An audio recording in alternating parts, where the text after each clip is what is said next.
오늘도 재미있는 성경 이야기 들려줄게. 2권 2편 6째 이야기. 하나님의 든든한 약속. 모세와 아론이 광야에서 만났을 때 얼마나 이야기할 것이 많았을까요? 시간 가는 줄도 모르고 얘기했을 거예요. 아론은 모세가 바로의 궁전에서 도망친 후에 애굽에서 일어났던 일들을 모두 얘기했어요. 모세는 불타는 가시덤불에서 하나님을 만나기까지 미디안에서 있었던 일들을 모두 이야기했어요. 모세가 여호와께서 자기에게 부탁하여 보내신 모든 말씀과 여호와께서 자기에게 명하신 모든 이적을 아론에게 고하니라.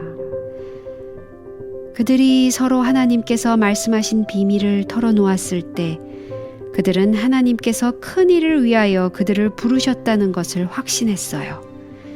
그리고 하나님께 순종하는 길밖에는 없다고 느꼈어요. 산 중턱쯤 와서 그들은 무릎을 꿇고 하나님께 감사의 기도를 드렸을 거예요.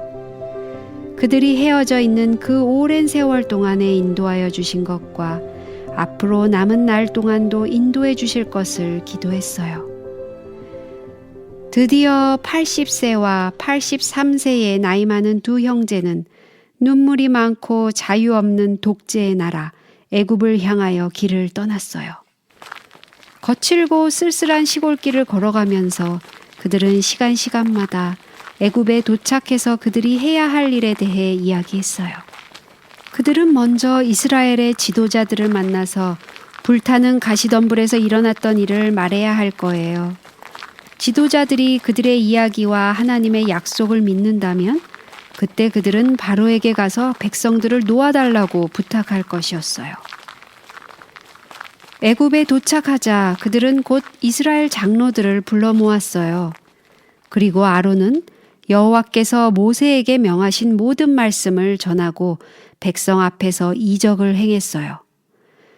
사람들은 지팡이가 뱀으로 변하고 모세의 손에 문둥병이 생겼다가 다시 없어지는 이 놀라운 이적을 보고 두 사람이 진리를 말한다고 믿었어요.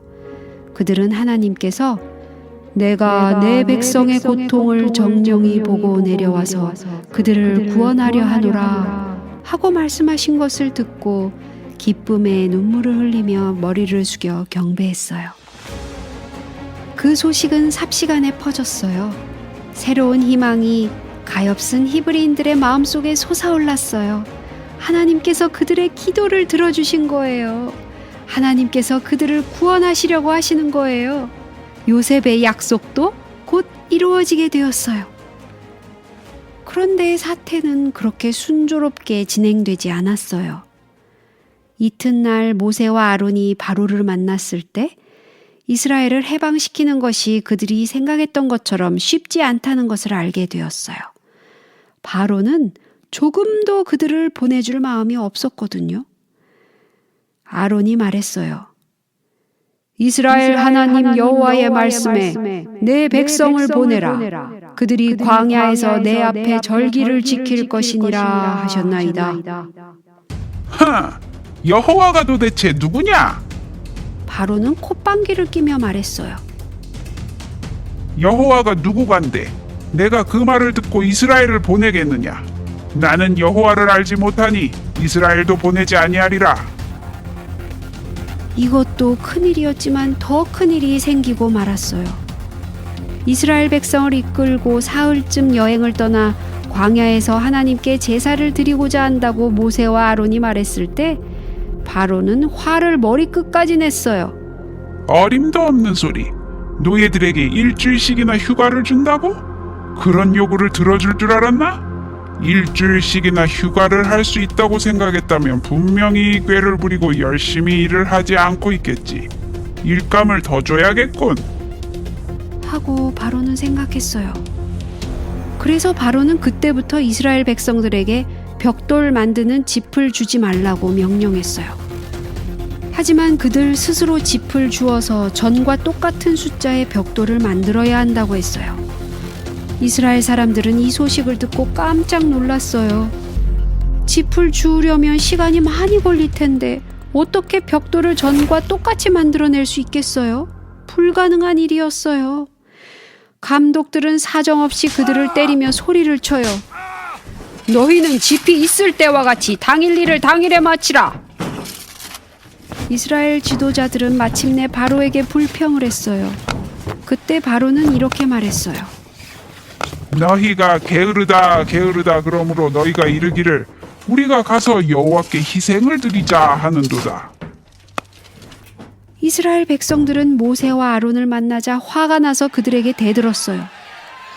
당신들 때문에 우리가 이렇게 되었소. 옛날보다 더 힘들게 되었단 말이오. 우리를 구원하려면 좀 좋은 방법으로 하시오. 모세는 너무도 슬프고 미안해서 무릎을 꿇고 하나님께 기도했어요. 주여, 어찌하여 이 백성으로 학대를 당케 하셨나이까? 어찌하여 나를 보내셨나이까?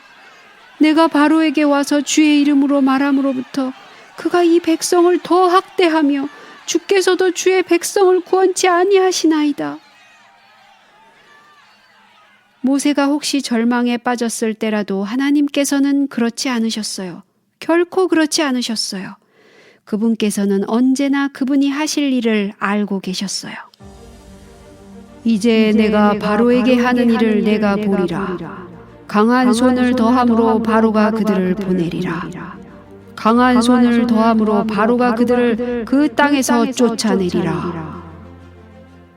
모세에게는 믿기 어려운 일이었지만 결국 그 일은 이루어지고 말았어요. 그리고 하나님께서는 그에게 7가지나 되는 튼튼한 약속을 주셨는데 모세는 그것을 이스라엘 백성들에게 전해야 했어요. 하나님께서는 이렇게 전하라고 말씀하셨어요. 내가 애굽 사람의 무거운 짐 밑에서 너희를 빼어내며 그 노역에서 너희를 건지며 너희를 구속하여 너희로 내 백성을 삼고 나는 너희 하나님이 되리니 내가 아브라함에게 주기로 맹세한 땅으로 너희를 인도하고 그 땅을 너희에게 주어 기업을 삼게 하리라. 하나님께서는 해주시겠다는 약속이 7가지나 되었어요. 모세는 하나님의 약속을 굳게 믿었어요. 그러나 백성들은 믿지를 못했어요. 모세가 하나님의 약속을 전했을 때 그들은 마음이 상한 데다 혹독한 노예 생활 때문에 들으려고 하질 않았어요. 그들의 마음은 억눌려 있었고 그들에게는 아무런 희망도 없었어요. 모든 것이 암담하기 짝이 없었어요. 그렇지만 동이 트기 전이 더욱 깜깜한 것처럼 그들에게도 아침은 가까이 왔어요. 구원의 날이 가까이 이른 것이었어요. 오늘 이야기는 여기까지야. 다음에 또 재미있는 성경 이야기 들려줄게. 안녕.